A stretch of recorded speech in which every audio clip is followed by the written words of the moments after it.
is sweeter when it's free. Free, free, free. They say the rum tastes better when it's free. Them is spending no money. Hey. Some of them just be smart for man, but paying stupid for gal. Oh, good.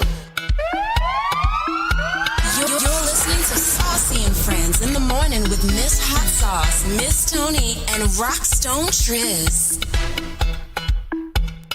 Boom, boom, boom, boom, ba-da-dum, boom, boom, boom, boom, boom. Good morning, USA. I believe that soca should always be played in the morning because that gets people up and ready for the day. It's motivational. It is motivational. It's a really, really good thing to be motivated by soca music. It is a universal love language. Yes, I love the language to the of masses. soca. Good morning to the happy people. Good morning to the happy people. It's Friday, guys. We made it. We made it to the end of the week. Yes, we made it. For me, this week has seemed pretty long. It was a long week, but we have made it. It is Friday. Most of us have a very, very easy day. So for the most part, you guys just make sure that you guys, do what you got to do. And enjoying the weekend. Any plans? Let's start with that. Quick check-in, Miss Tony. Any plans for the weekend, sister girl? I do have plans for the weekend. Tell me everything. I'm excited. Tonight, I don't know. It's kind of up in the air what's going to happen. We don't know. We don't know what's going to happen tonight. Something might happen tonight and something might not. But either way, we're going to have fun. So that's tonight. Tomorrow, I am going to finally see Dave Hollister. Has this been a long-term dream for you? I have been trying to see Dave Hollister for a long time, and I know he's frequently here, but I always miss him because I'm always somewhere else or have other plans. But tomorrow, me and Lady Lai are going to see Dave Hollister. I am excited. I have been pumping Dave Hollister in my car, singing at the top of my lungs because I am a fan. We all together? Me and yo. I'm telling. Live. She's already questioned us. DJ Live. Where are you? Do you know that Tony is over here stepping out? I'm stepping out because she ain't stepped up. So wait a minute. So anyhow, got to make moves. Check them. Make moves. Check them from early. I'm super, super excited about that. Something's happening on Sunday too that I can't remember what it is, but it's something happening on Sunday. I'm just looking forward to the weekend. I've had a very good week. I've had such a good week. I'm in such a good mood. Good. I know. That's good. It feels nice. That's good. Nice. Was there anything, or is there any triggers? I just come to like a realization about a lot of things, and every now and then you have a whatever. But I've just kind of I've woke up every day and had extensive prayer. Amen. And shout out to the Bible app because it gives you little prompts on how to pray. Oh, good. And that's really, really cool. So I follow the little Bible app. daily thing with the Bible app. I'm 28 days strong on my streak in the Bible app. This little Bible, this one little one time? Yeah. Holy Bible? Yes. Okay, all right. And so, that really, really helps you a lot. I haven't even been doing, because they have all the Bible plans that you can do too for specific things that are going on in your life or whatever. I haven't even been doing them. I've just been doing whatever they have daily for their homepage. And it really does kind of set the tone for your day. I've been trying to do intentional things like make my bed and little things, have a cup of tea, sit down, relax, all of those things. And I've been trying to be intentional about that. And like I said, like I told you all, January was a crazy month for me. And so my new year began in February, and my new year is really going really, really well. I like that. And I want it to makes continue me in that nice streak. to hear that. Yes, I like that. And let me just put this out there for everyone to hear. If your ears are hearing this, or tell a friend to tell a friend, if you ain't got nothing to do with me continuing to be peaceful, stay out of my life. That goes for friends, family, foes, romantic, whatever. Stay out of my life. I am on a happiness kick. If you ain't here to be happy with me, just leave me alone, honestly. I like it. Same. I'm going to adopt that same one as well, too. Yes. Leave me alone. Leave me alone. I'm in the Bible app, and it just went to daytime. Now I can't see none of the letters. But I like this. This is going to be nice. I'm going to download it, read it before I get out of the bed. I remember when James was in here, big, tall, phone, James AI. Hi, James. And he was saying how he doesn't touch his phone until he brushes his teeth. But as soon as I open my eyes, I'll be like, thank you, God, because I opened my eyes. And then I grab my phone and I go straight to the Bible app. That's the first thing that I do in the morning. Amen. Amen. I like that. What about you, Tristan? I'm good. You know, You've been doing a lot here too. We've got some new shows and training some new peoples for some new broadcasts and new programming here on Spark FM. And you're really excited about some of the talent that we're coming into. Shout outs to Jazz. Jazz is coming to you guys with The Pulse. The Pulse is coming to you guys every Thursday evening, 7 to 9, right here on Spark FM. So she'll be doing the city's, the top 10 countdown, and she'll be highlighting city artists and, artists from the city and another couple of things. So it's kind of cool. That is cool. That is cool. We are excited. The programming is filling up, people. It is filling up, and we are feeling good about it, Rondo. Myself as well, I have just been kind of just chilling and just waiting and just, I have lots of ideas and everybody's got ideas. That's all I got is a bunch of ideas. No, but it's gearing up to be a good year in general, and hopefully that everybody stays motivated and inspired. And I'm still on my kick. I might end up just driving down to New York tomorrow for some reason. Let's go. I always say I'm gonna do that and never really do it. Let's go. If y'all are serious, I can't leave until after I get off of work at 12. However, if y'all serious, let's go. Yep. I got one thing to do. Oh no, I can't go. I gotta go. Oh, you gotta go. What time is that at? 10 p.m. We could be back and gone by then. I just need to do one quick little thing. And when we going to get a dog? I'm gonna slap you up. I'm gonna slap you around, girl. Come on! Oh my God. Just come with me. We can go get dinner. We can get some lunch. We can go to the bakery and get some crescent rolls. Not crescent rolls. I mean, what's it called? Current rolls and some coconut rolls. And we'll just pick up a dog on the way. We'll just pick him up and just take him back. Why if he poops in the car? It's got a little pad on it, and they got a little crate. He go to stay in there and pee in it. Yeah. Yeah. And then every time we stop, we go to take a little tiny walk. I might just get one flown in though. Yes. Well, I ain't got no money right now, so I ain't getting shit. However, you got money. However, hey, that's the only reason why you guys haven't seen it is because I ain't got no money. So I was trying to go the cheap route and go to adopt a shelter, but my baby mama, she was not hypoallergenic, even though she was ready for me. So we can't have her. Oh my, I'm sorry to hear that. Well, I am ready to welcome my niece and or nephew when the time has come. Oh, yes, absolutely.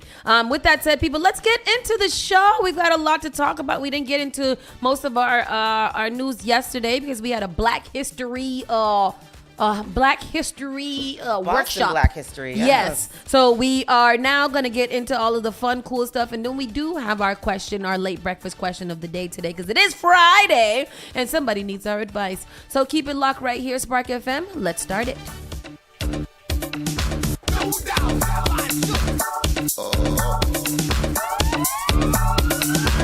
listening to Saucy and Friends in the morning with Miss Hot Sauce, Miss Tony, and Rockstone Triz. The only thing that does matter is great music, and you will find it here. The all-new Spark FM. The all-new Spark FM. Spark FM. Log on to sparkfmonline.com.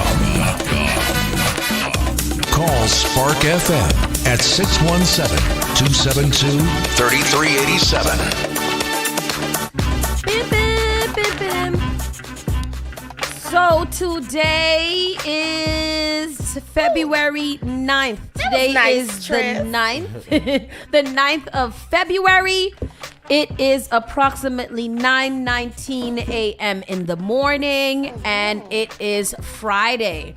Today is going to be snow showers this morning, peaks of sunshine later. It's going to be a high of 49 degrees, winds in the south at 5 to 10 miles per hour, and the chance of snow is 40%. And I believe that it did start like for a hot second. There was some flurries that dropped down. Misty something. Yeah, there was little hard rains. And so today at some point it might actually, give us a little light brushing of snow. So, be kind to yourself. I didn't have no advice. I actually didn't have no advice for you guys. I just wanted to let you know what the weather was going to be. We'll start the story off with something that we've been starting off with very frequently this morning is the updates on the young woman that was killed by her boyfriend and left in the airport. So a Massachusetts family is enraged, as they should be, after the man accused of killing a woman and leaving her body in a car at Logan Airport escaped from police in Africa. Kevin Kaki, what is it? Cootie head. I hate him. Let's call him Stupid. Stupid was being held in Kenya awaiting extradition back in the U.S. in a murder of 31-year-old Maggie of Whitman last year. Kangente, yes. Escaped from a police station in Nairobi on a Wednesday. I don't have no words. It's very, very depressing, very painful, her cousin said. They had him. They told us they had him, and they let him walk out. So who can we trust? We are very, very hurt. We haven't had the chance to grieve our daughter, our sister, our cousin. Maggie's body is still calling us to fight for her justice. Stupid was found stabbed to... Maggie was found stabbed to death in a car at Logan Airport last November. Investigators said Kengathe, 40 years old, of Lowell, killed her and left Boston on a flight to Kenya. Last week, Kengathe was arrested in a nightclub in Kenya after 3 months on the run. On Wednesday afternoon, investigators say police let him out of his cell in Nairobi to meet with a man claiming to be his lawyer. That's when they say Kengathe slipped out of the police station and jumped into a van waiting for him. Oh, so it was a van waiting for him. Everyone is asking what went wrong. How come he did not have chains, said the family's pastor. We need him arrested. We need him being arrested so that we can find justice for Maggie. He needs to be accountable for what he did. Kenyan authorities said that the officers who were on duty when Kengathe escaped have been arrested and will have to answer to what happened. A spokesperson for the Suffolk County District Attorney's Office says federal authorities informed them of Kengathe's escape, writing, "It is our hope that Kenyan law officials enforcement will do their utmost to recapture Kengathe so that we can continue seeking justice for Maggie and her family." I got a question. I got a couple of questions. You don't have to play that. I got a couple of questions. What kind of organized crime is Kengathe a part of? Yeah. Because how is it that you have been able to escape into Kenya very freely? You have also been able to roam about Kenya freely to the point where you felt comfortable going to a nightclub. They finally arrest you out of that nightclub. They held you in jail. Then after that, you are allowed to go speak to your lawyer outside of police confinement with no chains or nothing like that, not in a specialized room or anything of the sort. You're just allowed to just talk to whoever you want off grounds, and then they can put you in a car, and you have people that are willing to risk their lives to escape you from the Kenyan prisons that you were waiting for extradition into America. No. What you're trying to tell me is that Kenya had nothing. So we've learned that the Kenyan police force or whatever is one of the most corrupt operations ever. And so that, I guess it's not surprising. It's surprising to us to hear, but it's not surprising for something like that to happen in Kenya. Well, that's really so interesting how the two officers who were involved in his escape, or who were on duty when he escaped, have been arrested and will have to answer to what happened. And I think that's because this police force is just so corrupt. They said it's awful, like how crazy. So it's just not. It's not a real jail. Yeah, it's not real. And he probably knew that, and that's why he is there. Went to Kenya. Right. And and obviously I don't think he has no whole bunch of money to be paying people, right? But I mean, the American dollar is worth a lot more there. But he probably, whoever was the getaway driver or something. But whoever played his lawyer, like all of that, all of those people have a place to play in there. This is unfortunate because I don't think they're gonna, at this point now, they're probably not. They're not gonna find him again. Because he now knows that this has, first of all, it's crazy because I know that he knows that he is at this point most wanted. Oh, yeah.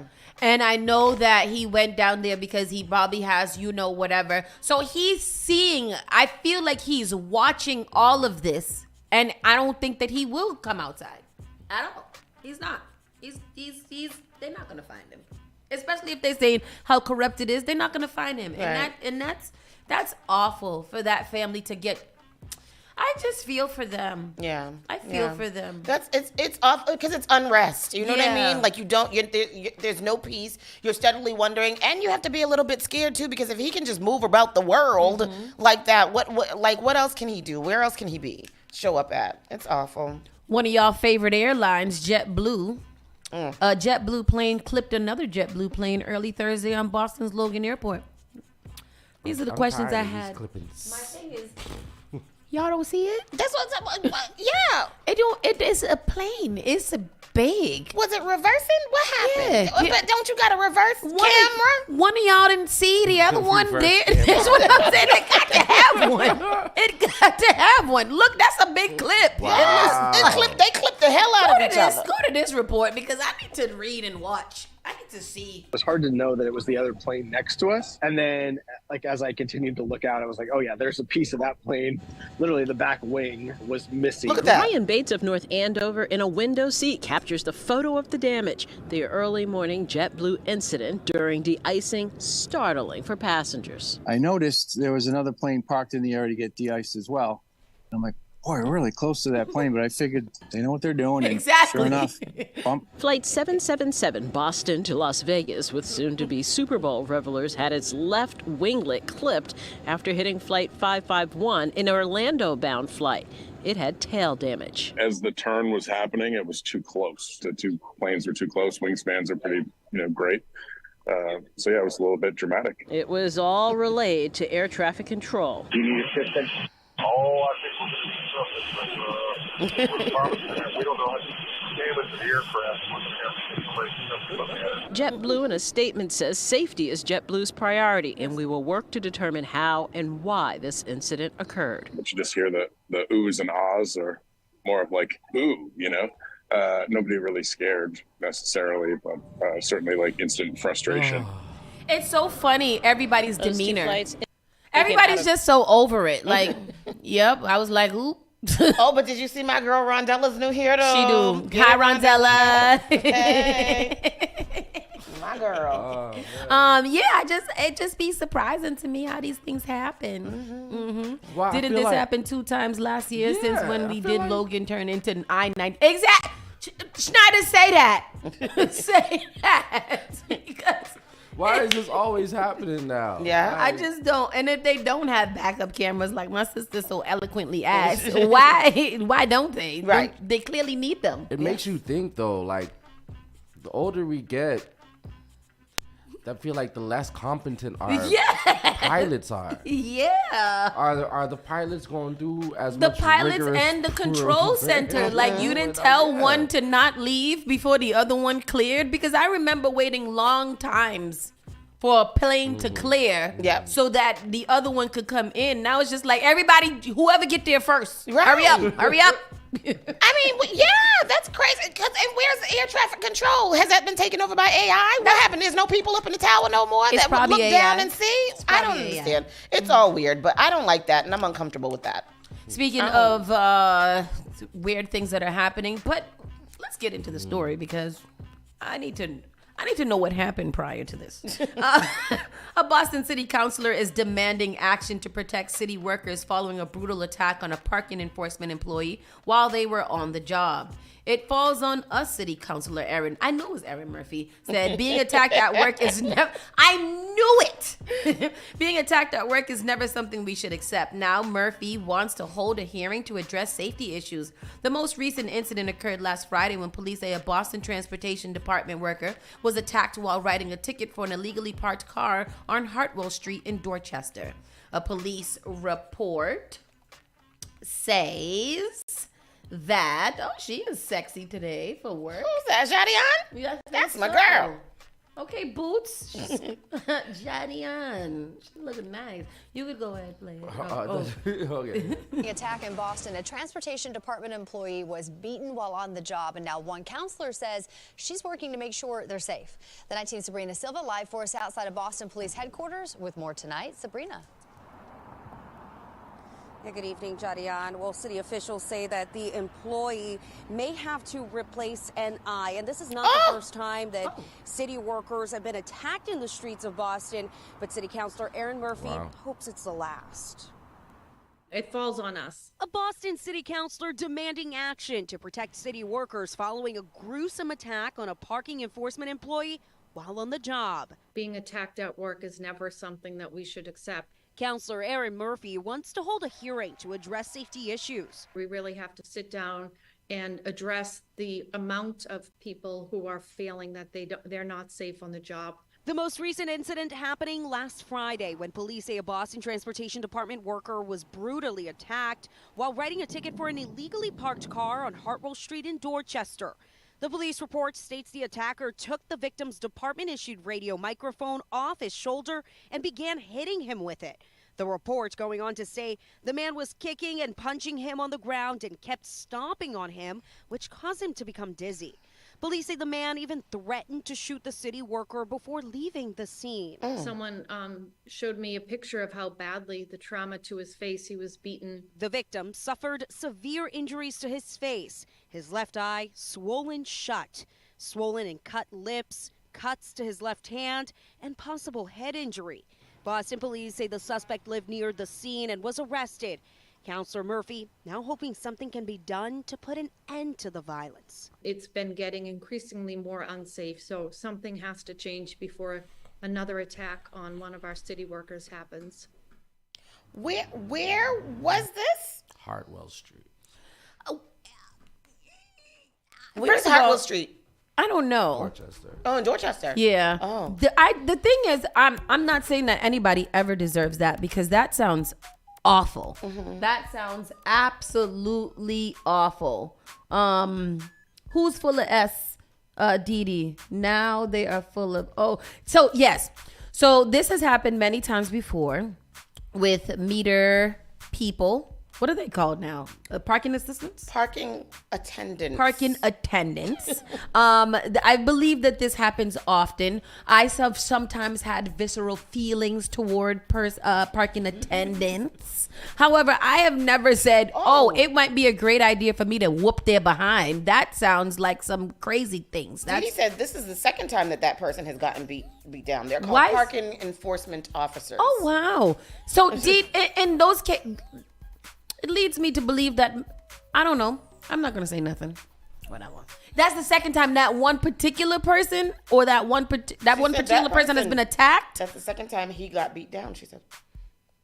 Oh. I wonder how come. He got to have or he might need to stop being so mouthy. You think he said something? It had to. Why is this one person continuously being attacked?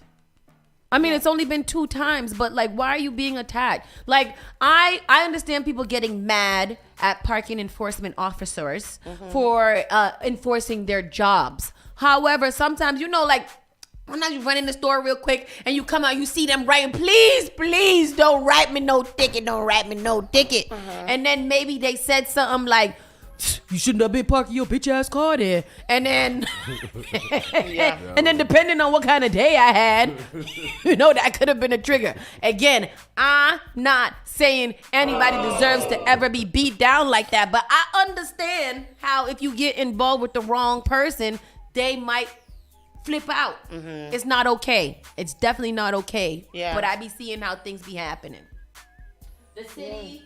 If he got knocked twice this month, he wrote his butt couldn't. He wrote a note that his butt couldn't cash. The city is full of crap. Like, what do you mean? The city is full of crap in terms of protecting them, the officers. Because how come they don't have some type? Maybe it's not a gun, but maybe like a taser or a pepper spray or a dog or the mace that the girl had. Or a mace, like something like that. I feel like all delivery people and everybody who has those type of jobs should be equipped with some type of protective measure. If he got beat down twice in the same area, then that's not. He needs to be removed from that route. Yeah, he do. That's he needs to go somewhere a little bit more softer. Yes. Where it's a parking lot, maybe where down he can just another part of Dorchester. Yeah. Maybe he can go to Hull. Yeah, Hull is where they should go, because that is Winchester. Whitman. Whitman. Oh, it wasn't the same area. Well, damn. Then. Well, I don't know. If he getting beat up in different areas, he might be the problem. He the common denominator. He might in need a them little situations. desk duty. He might need to process the tickets instead of and give he them works the ticket. overnight. See, we're learning more and more about this guy. Okay, So it could okay. have been a drunk individual. Oh, yeah. So He just gotta work overnight tickets. For street cleaning and and permit parking probably. Oh, that's he should work in the daytime in a different area. At the desk. Yes. All those things. Because after that, I'd be traumatized. I'm like, I can't do this job. I'm PTSD. I can't. Every time I look at somebody, I'm scared. Me too. Now I don't got no eye. Look, don't say these things. How do you beat somebody's eye out? That's mean. That person needs to be arrested immediately. Why not just knock him down and then why just knock him down? You don't have to do all of the fight that you did. Push him aggressively. Yeah. Like, but then to stomp on him and beat his eye out. That was a bit much. It's too much. It's not him. He's cool Oh, as hell. see, it's not fair. Oh, Didi, stop They need telling to us protect him. things. Didi, I'm hot now because I'm mad. This man needs to be protected. Yes, this he is not is. fair. Sorry to that man. But what I'm saying is PEO's been getting attacked and beat down for years. Yes, a lot of parking meter people are famously Parking unliked. enforcement officers. Parking enforcement officers are grossly unliked. Let's go next. I think I know this girl too. Boston police seek ID of a woman after a mace incident. What she did? no. She robbed a bank with mace? Because that is innovative. Mace? Like Mace and Bethel? Like Boston police are asking for the public's help identifying a woman in connection with an altercation involving mace following a dispute at a bank. Police said the incident happened last Friday at the Santander Bank at 330 Martin Luther King Boulevard in the city's Roxbury neighborhood. Where the hell is the Santander? Over there. In Roxbury? Roxbury? Over here in the Roxbury. Oh, in Martin Luther King parking lot? Yep. Yep. Investigators did not release any additional information about the incident, so why we gotta know about it. Police said the woman, described as a black female with a medium build and a tattoo on her left arm, fled the area in a gray Mitsubishi SUV. Boston police asked someone, what happened? Ain't no small recount of what happened. She came in there, she had an altercation with whom, about what, and then the mace was given.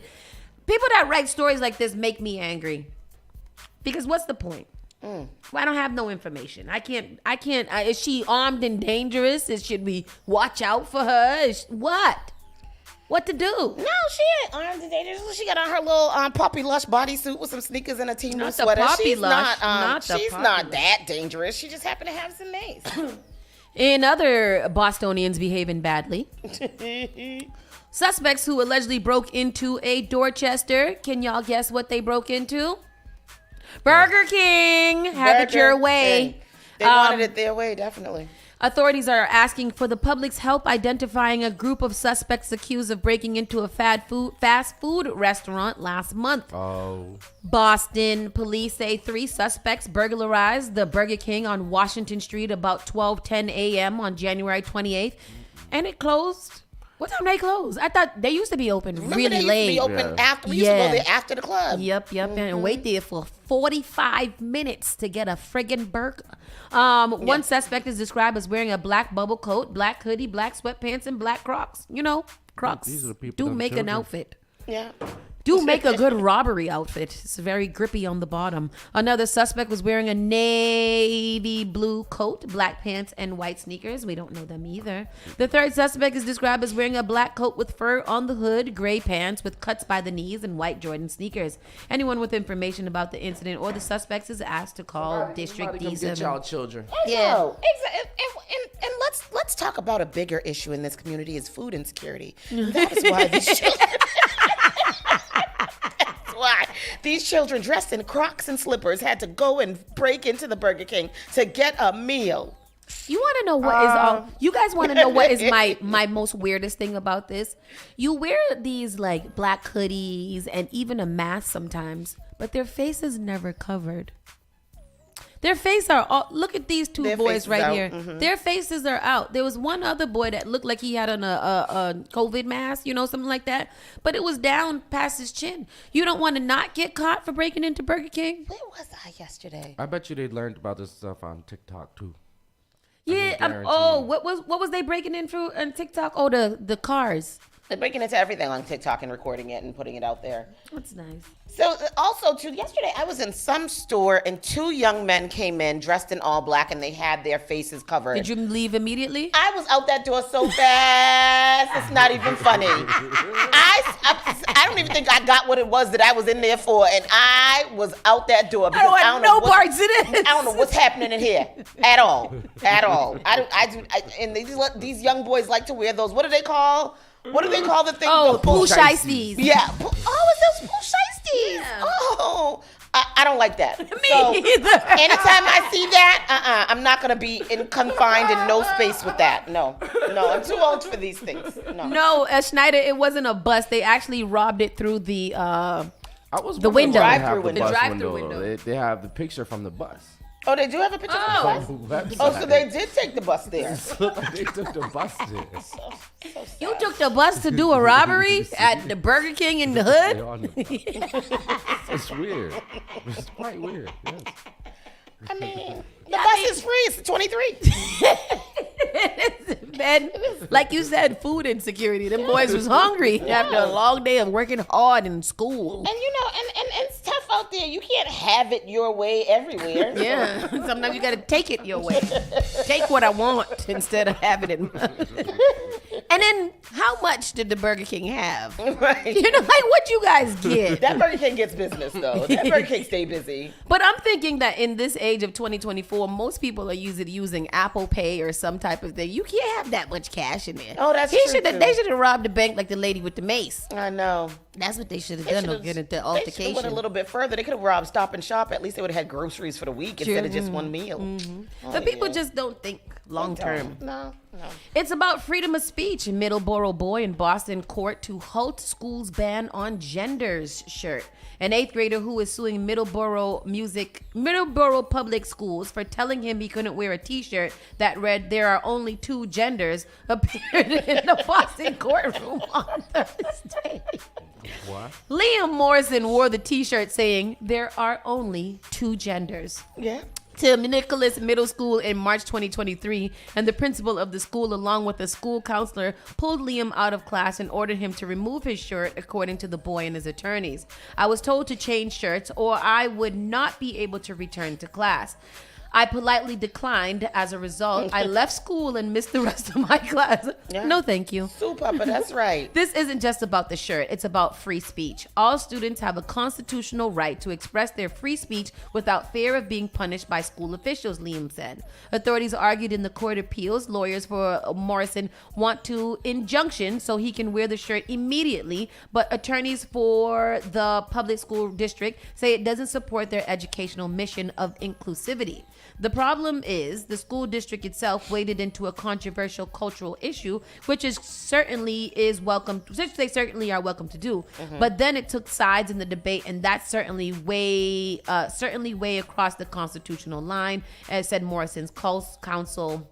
Did they add an GLBTQ? LG. That's not it. Here we go. We have LGBTQ. It's LGBTQ. Who wrote this? GLBTQ Legal Advocates and Defenders, or GLAD, has also filed legal documents to aid the court in providing extra relevant information. Go for it. Removed, you can see it says there are only two genders. Liam is a 7th grade student at Nichols Middle School. He wore that shirt back in March. His attorney says the principal and school counselor pulled him out of class and told him he couldn't return to class unless he removed the shirt. Well, Liam declined and ended up missing the rest of the school day. After that interaction, Liam wore this shirt that says there are censored genders. He did so in a protest to school officials that only some messages about gender are allowed in school. His attorney says Liam was once again pulled from class and ordered to remove this shirt. Liam's attorney says this is about much more than just a T-shirt. They argue it's about protecting freedom of speech. We also reached out to Middleborough school officials. They say they cannot comment on pending legal matters. For now, I'm Rachel Keller for your local station, Boston 25 News. That's true. There was a Confederate flag behind him, wasn't there? Larry just said, check the flag. I believe in freedom of speech, but I feel like when you make that hard of a stance, like, you know what climate that we're in right now. Yep. I feel like you should be able to wear your shirt at your house and, you know, at the park, maybe if you want to. But if it's in a school setting, then again, this is another reason why school uniforms, I believe, are very, very important. Because if there wasn't uniforms, this wouldn't be an issue at all. Or the dress code. I don't think, do schools still have dress codes? I don't think so. That they do. Like, no, remember, I feel like there was like no graphic tees or, exactly. you know, things like that. No little straps on your tank tops and all of that stuff is what we had to go by back in the day. And and they have slacked on all of those rules, which lead us into these big arguments about freedom of speech. And we see what the hell is going on when certain people talk about freedom of speech. It's mostly to oppress somebody else by saying, well, it's just how I feel and I get to use my amendment right to have freedom of speech. Elon Musk is over there running amok over on X talking about free speech, which has now gone into, you know, what is it? The DEI, removal of DEI and all kinds of stuff like that. When we allow these kind of things to happen, which are not important to this boy's educational upbringing or knowledge base, there's no reason to put the shirt on. A lot of us feel the same way, young fella. But you don't see us out here making other people uncomfortable because of our personal opinions. As Mike Guy said, where did Liam get this line of thinking from? You know exactly what it is. Say that. Because the fact that there's even a lawsuit behind something like this, you know what kind of household Liam. Larry makes a good point too. You let this cross and people do have a right to defend how they feel. And you having your freedom of speech could technically get you punched in the mouth. So you guys have to be understanding that. And I don't think these little kids know that. Yes, you can have freedom of speech, but at the same time, that freedom of speech could literally get you, you know. Get your ass whipped. Say that. All right. So, Liam, let it go. Let it go. Liam and his parents, because Liam didn't get his own attorney. It's freedom of speech is only that man made Eve and not Steve. How it go? Yeah, that exactly what she said. 2 New York men charged for alleged immigration scam, and that's terrible because you could just come over here and get married, and I will charge you a small amount. You can legally bet at the Super Bowl. On the Super Bowl. In Massachusetts. But there are rules. Well, why wouldn't there be the same rules of betting in general? Don't we got all the Fandango and DraftKings? Fandango. It's not Fandango. Oh, FanDuel. FanDuel and DraftKings. Go to this story. Let me hear what they say. Fandango back then. Fandango's for the movies. They're still there. I bought a ticket off of Fandango the other day. I like that name. Fandango. I'm just waiting for the video to come up. Oh, Lawanda, thank you for correcting me. It wasn't a Confederate flag. It was a Betsy Ross flag. My bad. Same. Super Bowl ads are costing $7 million this year. $7 million. $7 million for 30 seconds. That's to do a little marketing? No, you got to do that because last year Temu came out with their Super Bowl commercial during the Super Bowl, and Temu was brand new then, so I don't know where they had the money from, and that's why it's an investment. Has blue. But that's what I'm saying. Oh, not Temu. What's the other one? Wish, that's gone. Oh, Wish is gone. We over here, we don't need $7 million. You can give us $1 million. We put a whole month of promotions on. We need a commercial on the damn Super Bowl. People, you can imagine they're already diving deep into their wallets, placing bets on just how this game will go. But certain bets will not be allowed. Our Kirsten Glavin is live in the newsroom to explain how this is all supposed to work. Kirsten. Yeah, and in a way, this is historic. It's the state's first year with legal online betting on the Super Bowl. And for sports bettors out there, Sunday is projected to smash records. The countdown is on to Super Bowl 58 with the Kansas City Chiefs taking on the San Francisco 49ers in Las Vegas. Sports bets already ramping up across the Commonwealth, but with some restrictions. Nay. Yes. Nay. The Massachusetts Gaming Commission voting Wednesday not to allow certain prop bets or side wagers for Sunday. The motion does not proceed, we're going to revisit this issue. As for what specifically is being punted for game day, people cannot bet on the team to get the opening kickoff. If the coin toss will be retaken, the coin toss call result, the Gatorade color poured over the winning team's coach, and the length of the national anthem. Overall, this will be the most bet Super Bowl ever. Senior betting analyst Bill Spiro says at least a quarter to a 500,000 people will bet legally in mass, but reiterates prop bets must relate to the actual gameplay.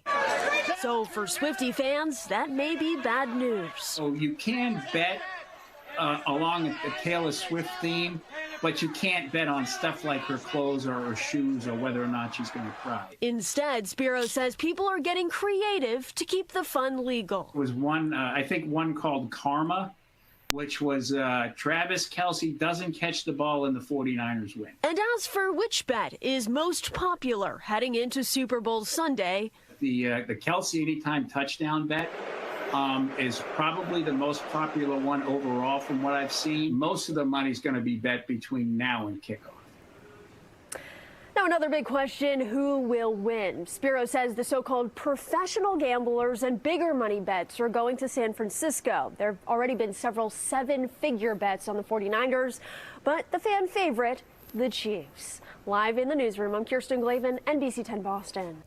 Who play on the other one? Who's in the Super Bowl? I'm sorry. Usher. Girl, that's all I know is Usher. Literally. I just know that Usher and Taylor Swift gonna be there. Taylor Swift boyfriend is in the Super Bowl. And he played for the Kansas City Chiefs. He played for the Chiefs. And I only know that he played for the Chiefs because of Taylor Swift. Exactly. And who the other people is? It's the 49ers. I didn't even know that the 49ers. Oh, San Francisco. I know them all too well. I didn't know that they still existed. One of my first swishy suits, remember when everybody used to wear swishy 49ers. suits? Was a San Francisco 49ers that we got from the booster. And people told me that I couldn't wear it because I was going to get shot by a gang. But I used to wear it anyway because I was tough then. Remember back in the day, they was always in the Super Bowl. I was tough. These are some local stories that I just found that we do have to touch base with. A fireball when a motorist takes out pump at Rosendale. We talked about that. But that almost happened to me this morning. How? Because I was pumping the gas, and you know when the gas is full, it clicks. Yeah. And it won't let you go anymore. Yeah. It never clicked. Oh. All I know is that I looked down and there was gas leaking on my foot. Oh, that happened to us in New York one time. Do you remember? Oh, I do remember when we was at that gas station with that stupid boy. That was in Dumb and Dumber. Stupid boy was we? When we went to go to a birthday party in New Jersey. Or Yeah. But yeah, I don't like that. And I forgot to tell the attendant that one. Oh shit, I didn't do my due diligence as a citizen, huh? Oh no. That is terrible. I'm gonna have to stop. No, but that's not the same as what happened in Rosendale. The lady drove into the pump. Oh. She was driving on the street and it looks like she lost control of her car and drove right into the gas and slammed into the pump. Oh really? And then it just automatically blew up? It blew up. Yep. Is she okay? I don't know. Oh, let me read it. Oh, you got, let me see. So, a surveillance video from a gas station in Boston Rosendale neighborhood captured the moment that an SUV slammed into a pump, causing it to explode into flames. Go to, no, it's Did we show the video? It's a different one? Yeah, we showed the video. Yes, go to, Universal. And then you can find it in there. According to a police report, the incident occurred approximately 7:15 p.m. on Tuesday at the Alpha Auto Fuel located in 4139 Washington Street. Yeah. Video shows the 2021 Acura RDX.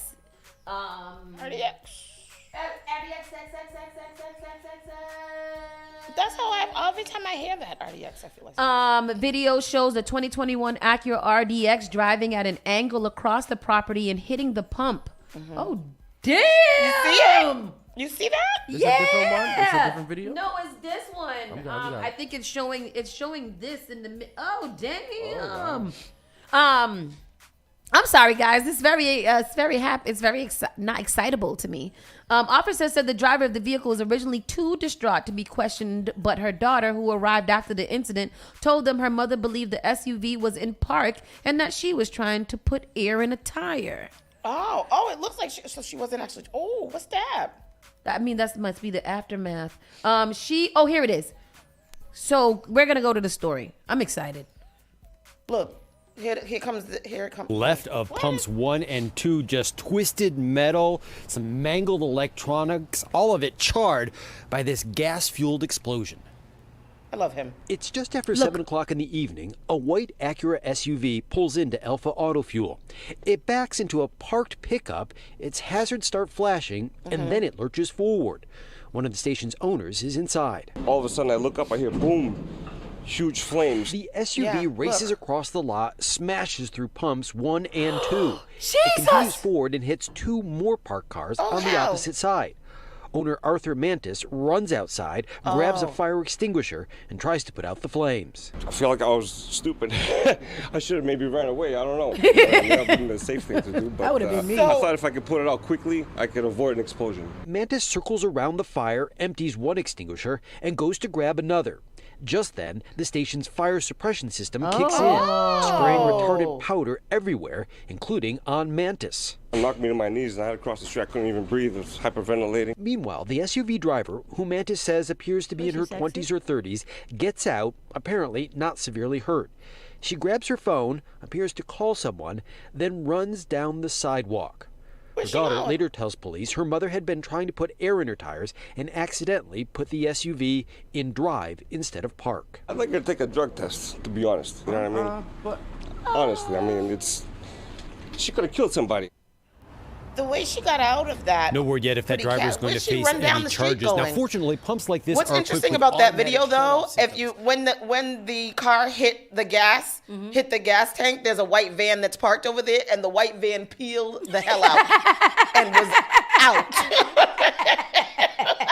Where you go, white van? You didn't want to stay to be a witness or nothing. That person was gone. I'm confused. Yeah. I'm confused too. Yeah. I'm confused. I got questions. She got out. She didn't see that. Yeah. She didn't. She reversed into a truck first. Yeah. And then the hazards went on the car, and the car lurched forward. She hit the gas tank, hit 2 other cars, got out of the car, and made a phone made call. a phone call and went down the street. Ran. Yeah. Confused. Where you was going at? She ain't gonna see if anybody was Right. okay. But then her daughter returned to the scene to give commentary on That to say, but to only just say that she was distraught. Yeah. Yeah, to only say that she was distraught for just what happened? Confusion. In a case of in court, that would get. You called somebody, you got out the car, you made a conscious decision to call your daughter to let her know what happened. And then you ran away. Distraught? What? What are you talking about? Yeah. If you were distraught, you would be discombobulated and delirious. Because I've been in we've been in a situation like that where something, when somebody is confused, they are actually confused. Right. Like they stay there Yeah. and they deal with it because they want to figure out what also happened. Yeah. So in this situation, she looked like I was expecting like an elderly person, like a they said 20s or 30s. She was 20s or 30s? That's what they said. Somebody in their 20s. The person, she appeared to be in her 20s or 30s. I don't know. With a grown daughter, no, she had to. It had to be at least 30 to have a daughter that comes out and speaks to the police outside of her. So she hit her car before she went to pump air in the tires. She reversed into a. So she could pump air in the tires. She Yeah. hit a car. Yeah, and hit a car, and then maybe she got confused. Maybe then at that point. Yeah, she got confused. But it was then. a lot. It was a good distance between her back up Exactly. accident and then driving through and hitting the pumps. Right. She could have just drove right. I don't know. But something in the milk ain't clean. Mm-hmm. There's an air pump there. She was about to put air in the tires, white and red. Yeah. What is white and red? I win. What that? I don't know, Uncle Grandpa. You know Uncle Grandpa. You got to filter that out. How you can. Uncle Grandpa. But you're talking about red and white in the comments. Oh, I think he's talking about the Super Bowl team. He said he bet on whichever team is wearing red. Because they're both wearing red. That's confusing. They can't play that game. So last night, when Sahara left my house, she said that there was a shooting or something or some type of incident that happened outside in Upham's Corner. And I just found the story. Upham's Corner bar says man was carved with a machete outside, but the pool of blood inside that looked like somebody had tried to mop it up suggested a different story. It had to be. The Boston Licensing Board today called for a second hearing on this was back in August 29th incident of Dublin House, 7 Stoughton Street in Dorchester that ended with a person needing 47 stitches to close up the machete gash in his arm. Did we hear about this? No, I don't think so. The board called for a second hearing on the incident, not to better determine whether the man was sliced just inside the pub door by the ATM or whether somebody tried to carve him up just outside. Why are they using words like carve him up? Why are they saying carved him up? That's crazy. But to consider more closely whether bar employees and managers failed to cooperate with police or even call them that night. According to police officers who testified at a hearing on Tuesday, they arrived at the pub after a man walked into the Boston Medical Center emergency room shortly before 12:30 a.m. with a fresh, long gash down his arm that he said he'd gotten at the Dublin House. Police said they found numerous people milling around outside the bar as well as blood on the sidewalk out front, with more of the sidewalk across the street.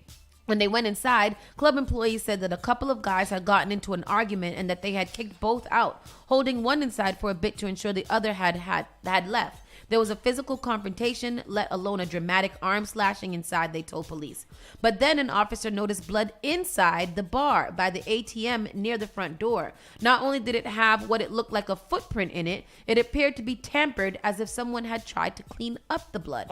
Also testifying with the man was with the 47 stitches, who said he had most definitely been stabbed inside the bar. He said that the two men had gotten into a fight, but that he wasn't one of them. He was only walking near them as he brought a drink to the DJ, and that at first he didn't realize he'd been sliced as the machete guy left the bar. He didn't realize he'd been sliced, but it needed 47 stitches? 47 stitches. Oh, Jesus. It happened suddenly, he said, adding once he realized it was his blood flying everywhere, he got mad and that he remains flabbergasted and speechless by that. Tuesday's hearing was on citations issued Dublin House by police for the assault and battery with a machete and for failing to shoo away loiterers from in front of the building. The board heard testimony to determine if the bar could have done anything to prevent those things, and if so, if it deserved any sort of sanction. Dang. The Dublin House has had its running with the authorities many times. I've only been there once. Me too. And that was only to pick up some chicken. I've been there more than once. Have you? Yeah. To hang out? Oh yeah. What's it like? I think it's a nice place. It looks. It's a big. Yeah. It's a nice big place. It's the same as like one of the like a neighborhood tavern. Yeah. Yeah. The chicken is phenomenal. And so is the fried shrimps. Is it? Because it's Yaz's, remember? Yeah. So it's really good food. Whatever happened to Yaz's in Quincy? I know. It was sold to somebody else, I think, or something like that. We used to have good times there, too. Yeah, very, very good times. Yeah. Boston will soon get a place where you have to make reservations to get ice cream. I don't know why we need that. I don't know why we need that. It's on 121 Seaport Boulevard. It's called the Museum of... we talked about this. The Museum of Ice Cream is coming to the Seaport. And you could buy beer and wine license from Dig on Boylston Street in the Back Bay, and that's where you can use that. What was you going to say, young fella? And also, that's a good follow-up from here, is Boston eyes Fort Point office building as potential migrant shelter. Where is that at? Seaport. Oh! Yeah, that's why I said it was a good segue. So here we go. We got a story right here. So here's the clip. An emergency shelter for migrants in Boston's Seaport. The state has started informing residents and lawmakers, and as WBZ's Tiffany Chan shows us, they have questions. As the Melnia Cass Recreation Center nears capacity, could Boston's Seaport neighborhood be the next home for migrants? Send them out now. Here, I just want to hear more. Boston City Councilor at Large Aaron Murphy has concerns meeting us in front of the Farnsworth Street office building that the city is eyeing as a potential overflow site. I'm hearing there's maybe one bathroom here and no showers or one shower, so definitely we'll need to make this a space where it's safe. The state says plans are not finalized yet, but the city gave Fort Point residents a heads up that migrants could be on the way. I like the idea of housing migrants. Why the news just do that though? Sending the migrants and showing the people them bare feet. Migrants could be on the way. I like the idea of housing migrants. They were sleeping at Logan. I understand. which is unacceptable. WBZ got a hold of an email from concerned Fort Point residents to the city asking for a meeting about this matter with several questions like how many migrants would be coming to the neighborhood, how long they'll be staying, and the services that will be there to support them.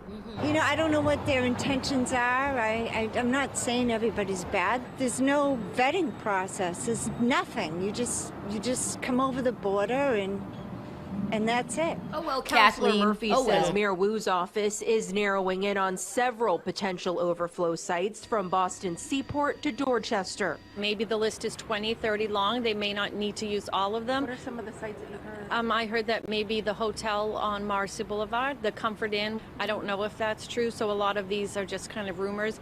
With tax dollars and shelter space stretched extremely thin, others are more empathetic to those seeking asylum here. But if we can get people off the streets and into these unused buildings, then I'm all for that. I don't mind if some of my tax dollars go to that. From Boston, I'm Tiffany Chan, WBZ News. Yeah, I mean, Kathleen's just got to get over it. Kathleen. Now, I'm not saying they're all bad. I feel like how many are actually bad, Kathleen? I hate how she appeared on TV. Yeah, because Kathleen did not come from a very sensitive part of her life. Another segue into that whole thing, we were talking about the other day about the people who are accepting people into their homes. So they're in Brookline. Amid a statewide migrant shelter crisis, one family in need finds a temporary home in Brookline. A nice couple, Colin and Jessica Stokes, at their Brookline home. They are now hosting a family of refugees from Haiti. Of course. Good for them. What other town? Let's see. There's for the family. What better town? 34-year-old. There's a 34-year-old. It's a mother, a mother and a father, and they're 15 and a 6-year-old. That will be living with them. Good for them. I like to hear like that, things like that. That makes me happy. A nice little family. And there was one more. And then we'll be done with here. I just wanted to give you guys all of the news that you guys need to know. This one was just a little WTF. Our fart spray released in Belmont. A fart spray? Somebody. And then there was a bullet casing left behind as well. I don't really know. Oh, it's at the Chenery Upper Elementary School. Is it called an upper elementary school now? Cool. Oh, wow. What does it look like? Oh, we got to go back there. Bill Sepros posts a copy on an email message from the Chenery Upper Elementary Middle School. This is special to us. We would like to inform you of a strong odor detected this morning in our 6th grade hallways. We have identified the source of the smell as being a small bottle of fart spray. We have taken steps to dissipate the odor, and we gave students and staff the option to relocate to another area of the building if needed. We just want to assure you that all students are safe and engaged in the learning activities. And I just wanted to put that in there because that's funny. Fart spray. Where do you buy fart spray? I don't know, but remember they used to drop the fart bombs when I was young. Back in the day, back in my day, long ago when I was young, they used to have the fart bombs. They used to be like little. I think they were like little glass things that you could drop them and then they break open and it used to emit the fart. It's disgusting. It was disgusting. It still is disgusting. It is. Because those fart spray things smell horrible. They smell like an egg, like eggs in a bag, like old eggs in a bag that's been buried and then uncovered in a summer July day. Yeah. Oh wow. We're gonna take a quick break. Pause for the cause and we'll be right back. Keep it locked right here. Spark FM Online, #1 for urban and Caribbean music. You're listening to Saucy and Friends in the morning with Miss Hot Sauce, Miss Tony, and Rockstone Triz. What is this, Doctor? This is well, Spark of New England, Spark FM. Bringing the heat back to the airwaves. Turn us up. All right, let's take a look. Did you get a call or message that mentioned Social Security that made you feel threatened or scared? That is not the Social Security Administration. Social Security will not threaten you, press you for personal information, or demand instant payment. Social Security does not accept payments by gift card, prepaid debit card, internet currency, or by mailing cash. Criminals use these forms of payment because they are hard to trace. Don't fall for it. Hang up, ignore them. Report this criminal activity to oig.ssa.gov. Produced at U.S. Tech. Boston, get ready. Spark FM and Chevalier Theater brings to you reggae superstar Luciano Live. February 14th at Chevalier Theater, 31st Street, Medford, Mass. Performing hits like this. It was a crowded night, a night like this when I laid upon my bed. Performing all your favorite hits. Luciano Live. With a special Bob Marley birthday tribute. Reggae superstar Luciano Live. Enjoy a night of authentic reggae music. Doors open at 8 p.m. Get your tickets now at www.chevaliertheater.com. That's February 14th. Luciano Live in the Chevalier Theater. That's 31st Street, Medford, Mass. So that I be overcome after cruising my way. Hello, I'm Marissa Jarrett Winokur. Performing on stage takes mental and physical preparation. But one thing I never thought to prepare for was cervical cancer. 91% of cervical cancers are caused by the human papillomavirus, or HPV. 1 in every 4 Americans is infected with HPV. For many people, the virus hides inside them, and they never develop symptoms. But for others, HPV links directly to cancer. My cancer almost ended my career. It almost ended me. The good news is, there are vaccines that can protect you or your children from cancer. The HPV vaccine is recommended for children 11 to 12 years old, and a catch-up vaccine may be an option for teens and young adults. Talk to your doctor. You don't want HPV hiding inside of you. Go to thinkaboutthelink.org to learn more. Together, we can stop cancer before it starts. Spark FM. I know you nasty. She be touching on her own body. Igniting the airwaves. Spark FM. Says she wanna take me away. Says she wanna take me away. Says she wanna show me the way. Join us on Facebook and Instagram at sparkfmonline.com. Turn us up.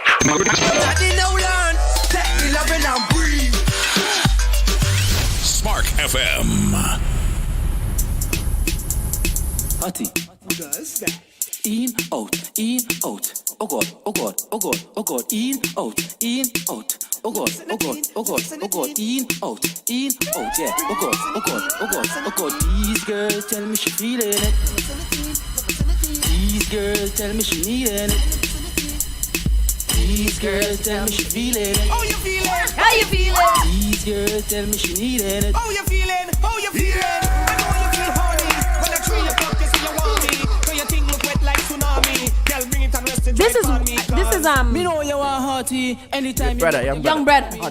He can't travel, right? So we gotta go places to see him because he's the only person that I would like to pay. I think this would be such a fire ass energetic show, and I want to go to Trinidad him to see and him. Tempa together. Ooh, that's high energy. I want that. Amazing. She actually put. Speaking of Tempa, she actually put out something the other day that says that she's not going to be singing anymore right now. Why?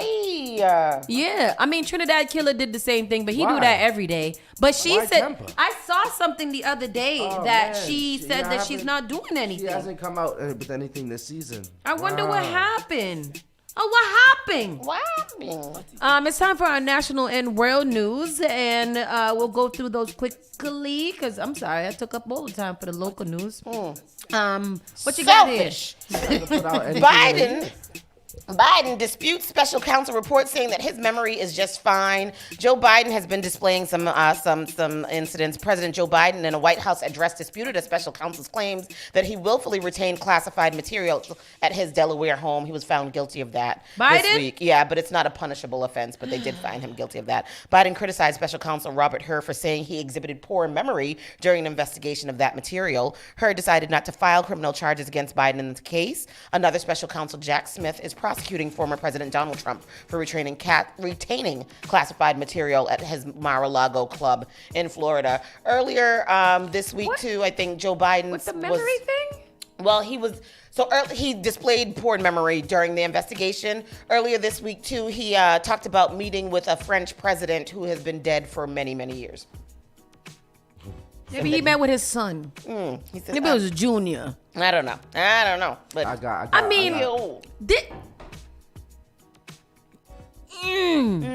now, I love me some Joe Biden, okay? I love a Joe Biden. I love Joe Biden. But again, we have a problem here in America with a lot of different things. I believe that you should not be 80 years old running the country.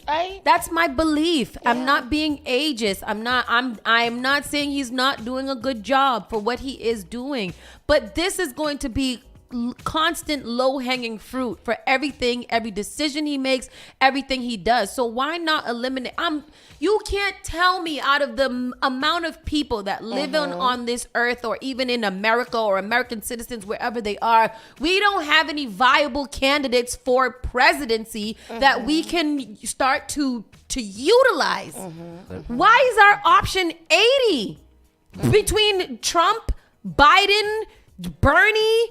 All of them. Why are these our only options? Nikki Haley's rancid ass. Oh, gosh. I don't want anybody to she makes me want to. Let's hear what Biden got to say. In his description, you are a well-meaning elderly man. Biden looks like he be glitching. Memory. Yep. I'm well-meaning, and I'm an elderly man. I know what the hell I'm doing. I've been president. I put this country back on its feet. Say that, Biden. Recommendation. It's totally bad is your memory? And we can't play it too long, so. But yeah. Can you continue as president? My memory is so bad. I let you speak. That's my memory has gotten worse, Mr. President. My memory is not good. My memory is fine. Oh, Jesus.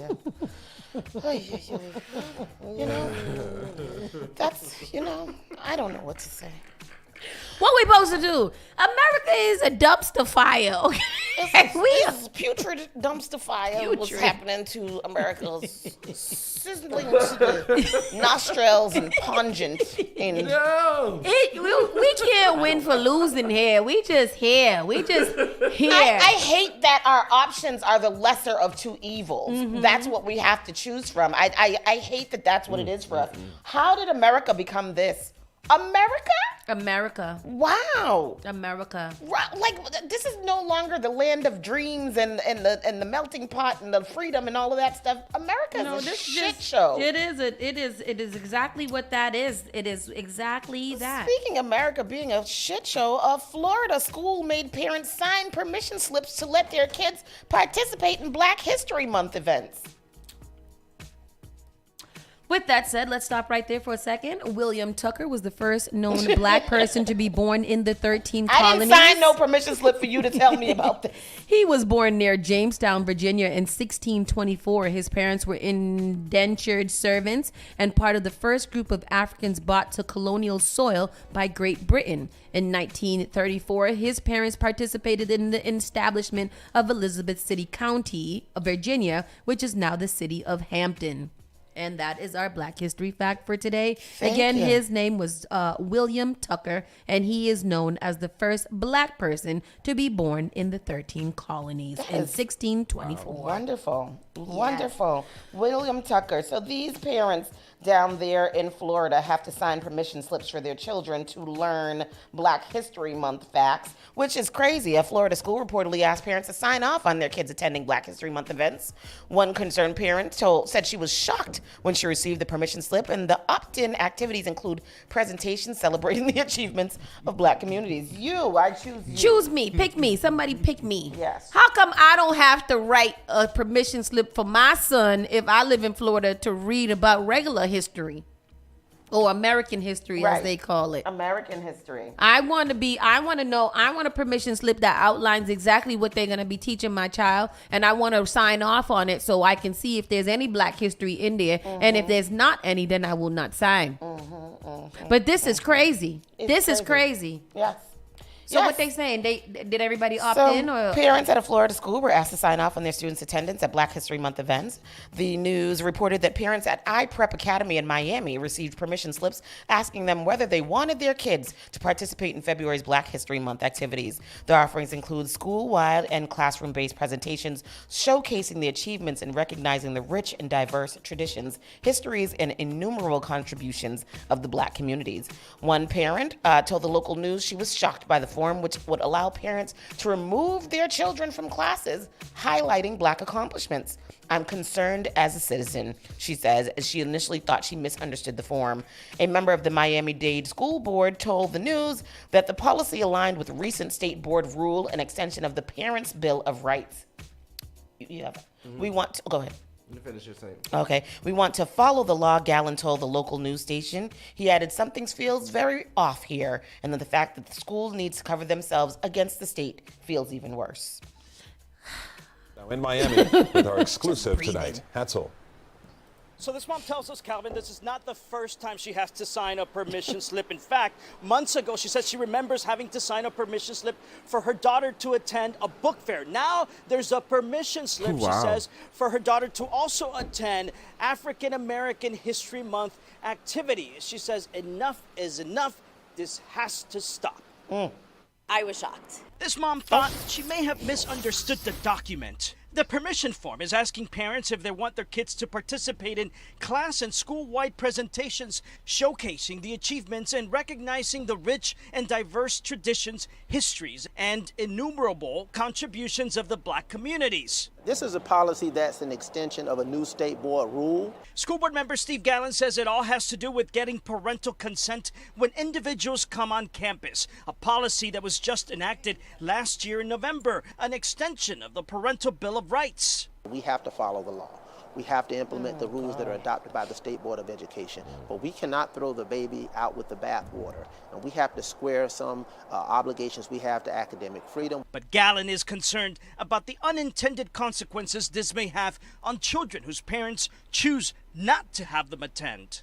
It's a step too far. I mean, this is Black History Month. This is supposed to be a celebration. FIU professor Marvin Dunn, who's an expert in African American history, says this will create a generation of people who are miseducated when it comes to Black history. And I think when parents become involved in making that decision, keeping some kids out, some kids in, you have unequal learning.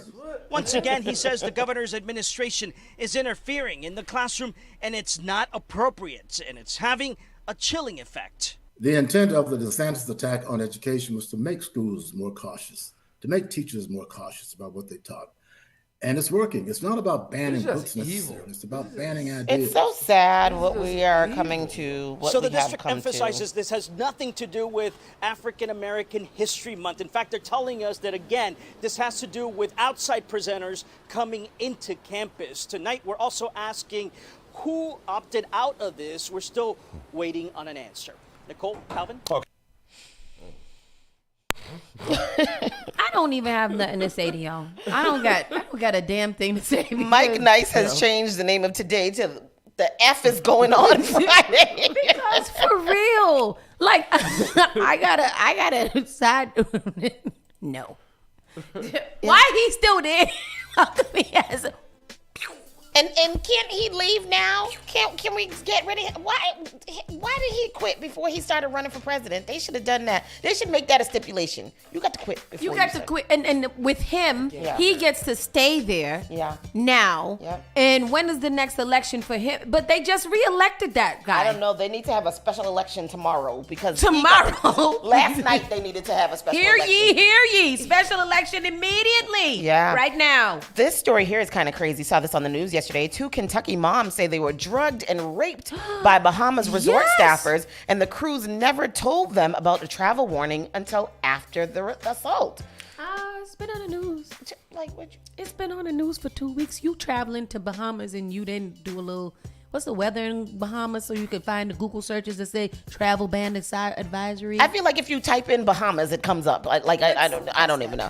Two moms from Kentucky are speaking out after they were allegedly drugged and raped in the Bahamas on Sunday after the U.S. issued a travel warning for the vacation spot.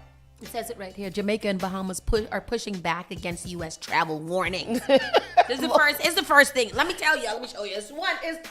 That's what I said. As soon as you put it in, it's going to come out. Longtime friends Amber Shearer and Dongaila Dobson said their first kid-free vacation ended with a traumatic broad daylight assault when they decided to go to the beach after the Carnival cruise ship they were docked on at the island country. Yeah. Now they're warning other women. The moms were relaxing on a Grand Bahama beach when a resort staffer offered them a 2-for-1 drink deal, she said. They accepted and took photos with the tropical drinks, one in a pineapple and the other in a coconut. But they soon felt the drinks were much stronger than expected.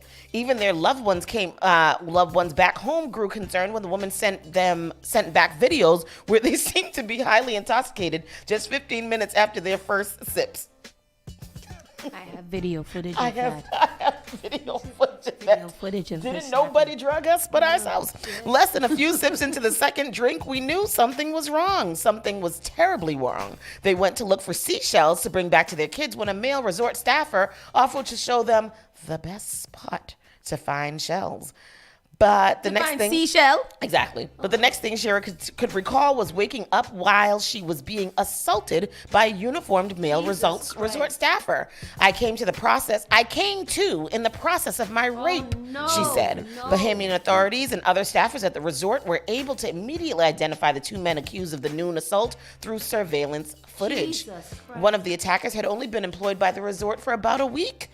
Royal Bahamas police arrested two men, a 40-year-old of South Bahamia and a 54-year-old of 8 Mile Rock in connection to the sexual assault, the department said in a release. Police are continuing to investigate, but the women say their allegations weren't properly handled and the local cops did not administer proper rape test kits despite their pleas. Back on the cruise ship, the moms received the results of their toxicology reports. Which showed they had a plethora of drugs in their system, including benzodiazepines. They also had almost no alcohol in their bodies and had bruising up and down their legs. Oh, no! To see the things that showed up in my toxicology screen was just traumatizing all over again. Now back in Kentucky, the women have hired a lawyer to get justice and are receiving medical care, including $4,000 in HIV prevention medication. The mothers are also angry with Carnival, which they say failed to tell them about the U.S. State Department travel advisory for the Bahamas until after their horrific assault. The State Department issued a level 2 advisory on January 26, just over a week before the two American women were allegedly raped. The advisory advises U.S. travelers to exercise increased caution when visiting the Bahamas due to crime and gang-on-gang violence that have resulted in 18 murders in January alone. Oh, well, this is terrible. And you know we can't blame the whole Bahamas. No, for these things. Because that story is just really scary and really awful. Because I was just thinking, like, wouldn't you go up to the bar? But no, because if they come and, hey, you know, sexy lady, you want a drink. I mean, I would, and they were uniformed hotel staff too, so I wouldn't have been on alert. And then, however, I would have been on alert when you're taking me to find the best seashells. I'm 40. You're on the beach. Yeah, I don't need them. I can't bring the best ones. I can just find these 2 ones for these 2 children. They don't really care what they are. You know, and all of that is to say, no matter where you go, wherever you travel to, it is you have to be careful and you have to be alert. It doesn't need to be a travel advisory. You are somewhere that you do not know. Yeah. You just don't go places with random people. Yep. And cheat. That I'm sorry. You know, and at those kind of resorts, the staff be a little fresh sometimes. They do. They could be a little fresh. They could be a little, you know, advancatory. They try it. Mm-hmm. They definitely try it. Yeah. And you really kind of have to just stick to your buddy system. If one of y'all gonna get drunk, maybe the other one should not. How did that happen? Where did I go?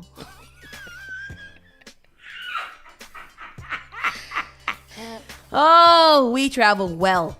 We travel well. Spark FM Online. God is be with you. A surgical robot burned a fatal hole in a Florida woman. Jesus. What you saying? What you saying? Trying to get everybody to use AI, and AI over here burning a hole in us. A surgical robot burned a hole in a Florida woman's small intestine during surgery, injuring her and eventually causing her death. This is according to a new lawsuit filed by her husband. According to the legal docs, Boca Raton native Sarah Sulzer passed away at the age of 78 in 2022 following a procedure to treat her colon cancer, which was performed using a Da Vinci robot. These are very popular and often very much used. A 4-arm machine activated by a doctor operating a camera and a surgeon steering the robot's arms using a joystick and foot pedestals. Pedals. Sulzer's husband claims the robot is designed to cut incisions as small as the size of a dime, and the precise movements are supposed to minimize blood loss and trauma to the body from larger cuts made during traditional surgical I don't want all of them machines in my body. In your surgeries? Look at it. The suit alleges some of the rubber sleeves around the arms had cracks, which allowed electrical currents to escape, and the stray energy essentially burned Sandra's body tissues during her September procedure. Her husband claims the burning of her internal organs happened without the surgical team even fully knowing what was happening at the time. She was being burnt to death alive inside her body and they didn't even know. Look at all of that machinery. Yeah. The lawsuit alleges that Intuitive Surgical Inc., the company that makes the Da Vinci robot, failed to adequately warn of these risks, claiming it should have known of the risk from thousands of injury and defect reports about the device. He also claims the product was not designed in a safe way or tested enough to avoid the burn risk. Sulzer's husband is seeking unspecified damages, including punitives. Hello, yes. How did we get there? I don't. How did we get to this point? What was my consent? What did they say? We're gonna go in with a bunch of robots and they're gonna complete it with you. Here are all the risks, that whatever, and I sign it, and then what?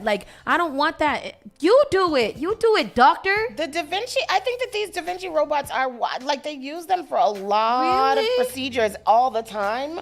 I've heard about it. I've seen it in shows too. I was watching The Resident when I was big into The Resident. They use the Da Vinci robot a lot to do a lot of the surgeries on there. So it's horrible. It's interesting the way that the world is moving into, and these things are going to be more and more regular. But just the fact that nobody even know that this lady's organs were being seared to death is crazy to me. Awful. Oh my God. This story hits kind of close to home. An Alabama radio station is in disbelief after their 200-foot radio tower was stolen. They got money. How they steal 200 feet of tower and nobody noticed? Oh, it was stolen? It was stolen. A radio station in Alabama was forced to go silent after thieves stole its 200-foot radio tower and other equipment from a building. Yeah, tell me. Nobody saw the 200-foot radio tower being stolen. The station, WJLX, sent a landscaping crew to the site Friday morning for spring cleaning, only to find the 200-foot radio wave tower gone. When a crew member called I thought it was the crew that stole it. When the crew member called the station's general manager to break the news, he was in disbelief. What do you mean the tower's gone? Are you sure you're in the right place? I actually use more colorful words than that, Brett said. He said there's wires all over the ground and the tower is gone. Not only was the radio tower stolen, but a nearby building was also vandalized. When Elmore heard the door was left ajar, that's when reality was starting to set in that something bad had happened. The thieves stole every piece of equipment from the building, including a transmitter. Wow. What time did they do this?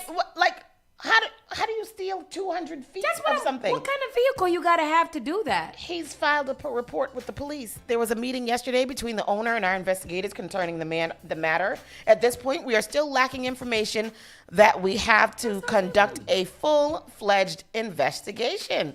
WJLX notified the FCC that its AM station was silent. The station was hoping to continue broadcasting its program through FM radio in the meantime. We requested a temporary authority to keep the FM transmitter on until we get the AM back on air. But unfortunately, this morning I was notified the FCC denied our request to stay on air on the FM side. So actually, we're about to go power down the transmitter. Despite the setbacks, Elmore says has faced WJLX will bounce back.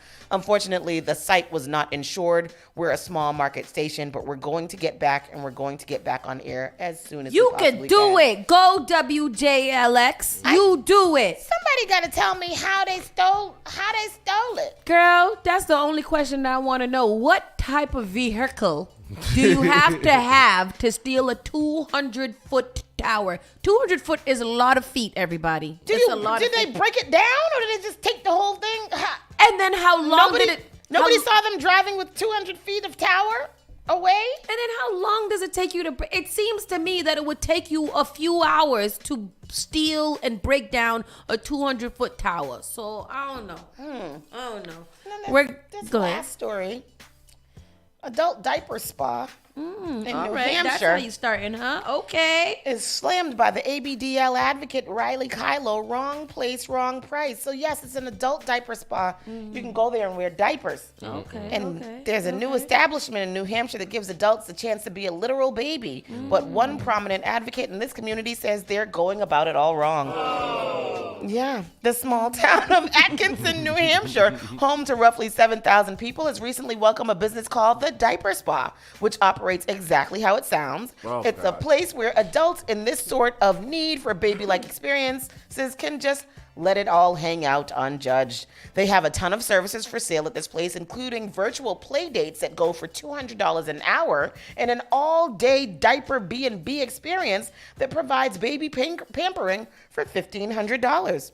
As you might imagine, this diaper spa in Atkinson has rubbed a lot of people in town the wrong way, and some are even expressing straight-up outrage and concern over the fact that this place even exists, not to mention what they say is too close proximity to parks and schools. They have a big-ass high chair and big We're watching cribs. the pictures. Read me the first part of the story one more time so I can understand clearly in my head what you're saying to me. You go to the spa, and then what you do there? You can pay $200 for a play date, $200 an hour for a play date, or you can go all day for $1,500. What is a play date to get baby pampering? I don't know. What's the name of the place? Diaper Spa. It's called the Diaper Spa. Funny enough, a major player in the ABDL, Adult Baby Diaper Lovers, ABDL, scene says these small town people's imaginations might actually be justified because she thinks there wasn't a lot of thought put into the specifics, namely the location and cost, which she's scoffing at. We're talking about Riley Kelo, who's a known ABDL proponent and who supports this movement when done correctly. In this case, however, she thinks the diaper spa owners screwed the pooch a bit in execution of their vision, even if their heart is in the right place. This is Riley here with her diaper and her onesie on. According to Riley, there's a few things that she believes are misguided when it comes to the diaper spa, including where it actually is. Fact is, she tells us this sort of business should have been set in a more metropolitan area with a more diverse city acceptance for this sort of stuff. Wow. She says it's no surprise. Residents in a small rural town are reacting the way that they are and believes the owners should have been more mindful. She also slams their price range for the services, calling them fetish prices and way too expensive. And she even thinks that they should charge lends to the notion that this is just a bunch of kinky sex stuff, which she says is off too. The reality, this baby experience is something people use as a therapeutic way of coping and managing their health, and it shouldn't be shamed or turned into something pervy. Right now, she feels like the diaper spa is leaning in the wrong direction on that front. Yeah. Oh, there's one in Boston. Oh, is that? Oh, no. I'm reading the frequently asked questions. Mm-hmm. What shouldn't I bring? Leave your cares, worries, and fears at the door. This is your safe world. Do not bring cigarettes, drugs, or alcohol. Do not bring weapons. So basically, there are many different packages. You can play with your water wings and floaties poolside, picnic under the tree with your teddy bear, play marbles on the patio or swing on the front porch, swing and serve tea to your dollies on the porch. In the winter, you can make snow angels, build snowmen, drink hot cocoa from beneath clouds of whipped cream, and sprinkles and decorate gingerbread men or gingerbread cookies. It's beautiful. It sounds wonderful. Sounds relaxing. Imagine a safe and judgment-free session where you can openly express yourself and partake of your favorite activities, meals, snacks, and nurturing. Activities range from playtime, story time, nap time, cuddle time, changing time, coloring, nursery rhymes, and sing-alongs. Again, this is for adult people. I'm interested in a little cuddle time and a little nap time, to be honest with you. All right. Same. Y'all want to read this morning? Would you? I mean, you don't want to go? Just no. No. Let me look Because at then this. you need a little cuddling. I think everybody's like freaked out at this one. No, they love it. Everybody loves it. It's therapeutic. I'm talking about our audience. Oh, but you don't just do it. You get a discovery call first, Tristan, to find out what are your You kinks. and Tony go take a vacation. And then you trip. could get virtual play date, live telephone call, texting. Like, this is wild. This Listen. sounds like it should just be a spa with a nice jacuzzi and a Little glass place of for champagne. Creeps and perverts. But then you get to change a diaper. I'm very interested in somebody coming and cuddling with me and rubbing my behind until I go to sleep, and then just taking a nap with me. That's what I like. And see, it's the same Y'all thing. gonna end up like them two white ladies. You're forgetting the part where they have to Oh, change shit. your diapers. You don't want that's the part that you're not seeing, is that you go in there to be a baby. You play with your dollies and have I'll tea. wear a onesie while somebody cuddles me and rubs me to You sleep. don't want Tristan, go to commercial break, please, because this girl is gonna sign up right damn now, and I don't want to Send be me part the of link. it. My baby.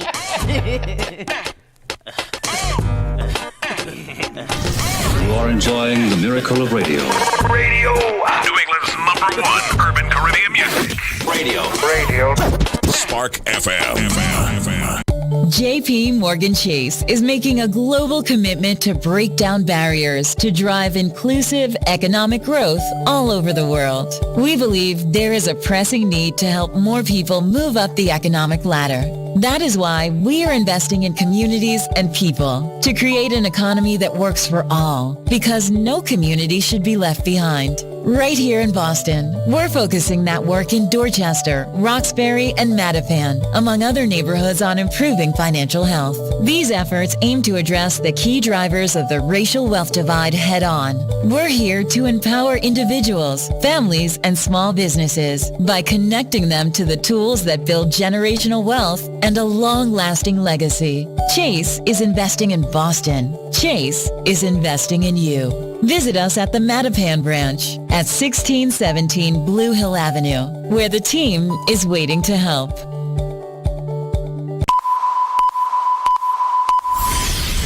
Spark FM. Wheezy boy, make me dance. Daddy, oh, make me dance. Igniting the airwaves. Spark FM.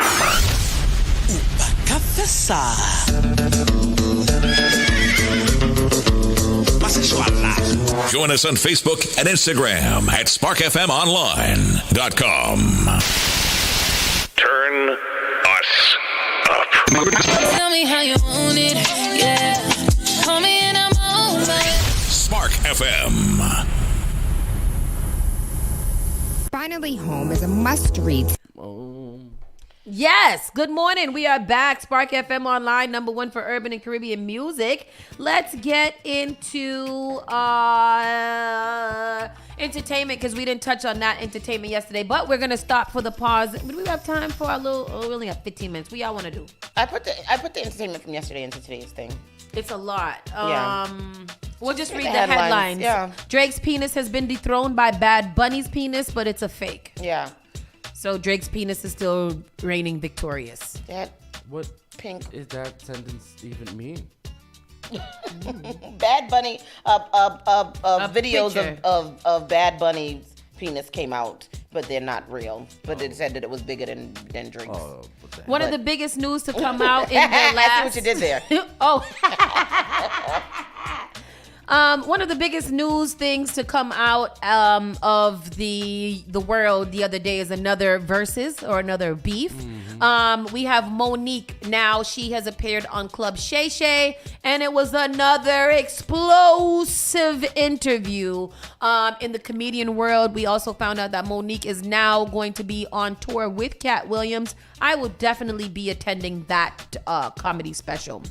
Monique trashes Oprah, Tyler Perry, Tiffany Haddish, and a whole bunch of other ones. So Monique is riding Cat Williams' coattails and talking major trash because she basically just did the exact same thing on the same pod, but her list of names slightly different. The comedian sat down for a new episode of Shannon Sharp's Club Shay Shay podcast, and she took aim at a lot of big stars in the industry, airing out grievances and claims against Oprah, Tyler Perry, Tiffany, and Kevin Hart, just to name a few. Monique has been vocal over the past few years about feeling blackballed in Hollywood, and she continued to double down on all of that here in the chat with Shannon. Once again, dragging O and Tyler into the conversation with allegations of them attempting to torpedo her career, something she's alleged in the past, but there's new twist to it now.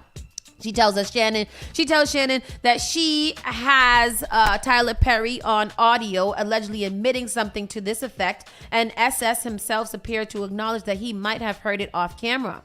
We should note Tyler has denied tarnishing Monique's rep behind the scenes despite her repeated insistence over the year that he has. She also didn't play the alleged audio on Shannon's show. Monique hasn't done there, although blah, blah, blah. The clips that have gone viral towards Taraji P. Henson was the fact that she's saying that she has been saying about this lack in pay with women for a while. And I remember when she came out with it and she wanted us to boycott Netflix. Yeah. And everybody, Monique is always right and wrong at the same time, I feel. Back then, she wanted to be paid as much as mediocre ass Amy Schumer, who was selling out arenas at that time. Yeah. And Amy Schumer got a huge deal over Monique's comedy special. So because she was getting paid under Amy Schumer, she was very, very upset for us and called for a worldwide ban on Netflix because Netflix wouldn't give her. Yeah. I don't think she got much... she didn't get very far with that because I think that people understood the logistics of it. Not saying that Monique doesn't have the catalog and that she doesn't have the history and she doesn't have the accolades, but at that time, being paid something that this mediocre white girl was getting paid for selling out arenas it didn't make sense. Amy Schumer's audience is much more, and you always got to think about that. Like I said, it's the same thing with concerts and stuff like that. The audience is just bigger, and they're going to, you know what I mean, compared to a Monique. Yeah. And we also know that mediocrity upon our white counterparts is widely accepted, and as black women especially, we've had to literally be twice as amazing as them to get even a little bit. So in a sense, she was right. In another sense, that was a bad time. Yeah. She went there and I want to say she attacked Taraji because she spoke very nice about her, but she was like another wrong and right. She was like, the world doesn't like seeing strong black women. So when Taraji fell apart, that's when the world started to take it seriously. I didn't like Taraji's approach. I didn't like it at all. Yeah, I think the timing is so bad for that. And I think that Monique was also talking about the fact that her husband, aka Daddy, was sitting by her side, and she was like, "People don't like to see a strong black man standing hood." I don't think it was that either. Yeah. I think the fact that you made that situation seem very weird to a lot of people. Yep. Like, I understand that maybe in your home you call this man Daddy because that's your daddy, and a lot of people like that, and that's a thing. However, we don't have to accept that, and that's weird. Yeah. Yep. You're talking about he raised you as a grown woman, and maybe he did. Yeah. But, ma'am, and then with all that stuff that you were saying about Monique wanting us to abandon Netflix, and then she herself received a mediocre Netflix special years later and thought she ate. Yeah. Is that the same one that she was attacking DL Hughley on? Yes. She attacked him on the special. Yeah. Well, I think he needed to be attacked. Why? Because there was something. It wasn't like she bombarded him, attacked him. She got mad because I don't know. Apparently she was supposed to go on last. It was over the headline. Oh yeah, they were both double headlining or something. There was no reason for you to. I don't think there was a reason for her to attack that man. And then she went after his daughter, who got who had some. His daughter passed. No, there was just some stuff that was done to her, and she brought it up and made it seem like he was. It was content. the reason. Oh, and like he watched it happen. Like you know what I mean? Like she made it. I don't know. My whole thing is. Monique, you're not helping your situation in anything that you do because every time you see, when's the last time you've really been funny? Yeah. She was funny. However, she was in BMF and right now it's a good time for her to speak up again, right and wrong. It's a good time for her to speak up because she's doing a lot of really big things right now, like BMF. Do your big things and shut the hell up, lady. But it's the over. Yeah. It's the long game. It's because women, black women especially, continuously to be paid lower than everybody else. So the discussion needs to continue. But her discussion, it is her discussion because she's now back in a place where she is able to be able to make these negotiations work for her. So I believe that people should be talking about it when they're at the. No, it's not that. It's not showing your worth. We just talked about it. At this time, people don't want to see you angry no more, Monique. Just do your work and show. I agree with you. Did you watch the Club Shay Shay? I saw some of the clips and I understood what she said, but I was still on the fence. Stop doing it. And she continues to put her rep in trash. Yeah, I understood what she was saying. I didn't agree with her fully. That's what I'm saying. I always feel like Monique is right and wrong at the same time. I do think that the conversation needs to continuously be had about the discrepancies in pay between black women. Hold on. I don't care who does it. The conversation needs to be a conversation because overall, generally, black women are being paid less than everybody else, and that's a fact. So I don't care who talks about it. Maybe you don't feel like Monique should, but I think that the conversation, no matter who is doing it, should talk about it. When you have a reputation, when you're trying to get back into the business, you can't go back into the business doing the same thing that you've been doing that everybody's mad at you. But it's working for her right now. It hasn't really been. She's working with one person. And you don't know what else she has going on. Two people, Cat Williams and 50 Cent. 50 Cent because he said he was going to help her out, cool. Cat Williams because they truth tellers. But if you're getting paid what you need to get paid, does it matter? Let them black brothers pay you what you need to be paid. Exactly. So now that she has the platform, she can now speak on others who do need. Taraji is still trending about this subject. So clearly it needs more than just Monique and Taraji to go through this. My thing with Monique is beyond, her pay. All right. Next story. Moana Part 2 is coming out. Oh God, I love that movie. I don't know. It doesn't seem like it's going to be as good as the first one. Why? Lin-Manuel Miranda is on it. The Moana little girl isn't confirmed to be on it. The Rock isn't confirmed to be on it. Throw it away. So we don't. I don't know what that's going to be. But sequels don't usually go as hard as regular quotes. Yeah, and The Rock is back into wrestling. He's going to be fighting on the next WrestleMania. Isn't The Rock 70? But not only that, but why are you going back to that? Yeah, ain't you doing... I don't know. Big things? He's about to do another episode of Fast 11. Did you watch Ballers, the show that he was on? No. Is it great? With John Jacob Jingleheimer. Smith? No. Well, Denzel Washington's son is on there, John Washington. It's a good show. It's a really good show. It's on Netflix now. It's Ballers.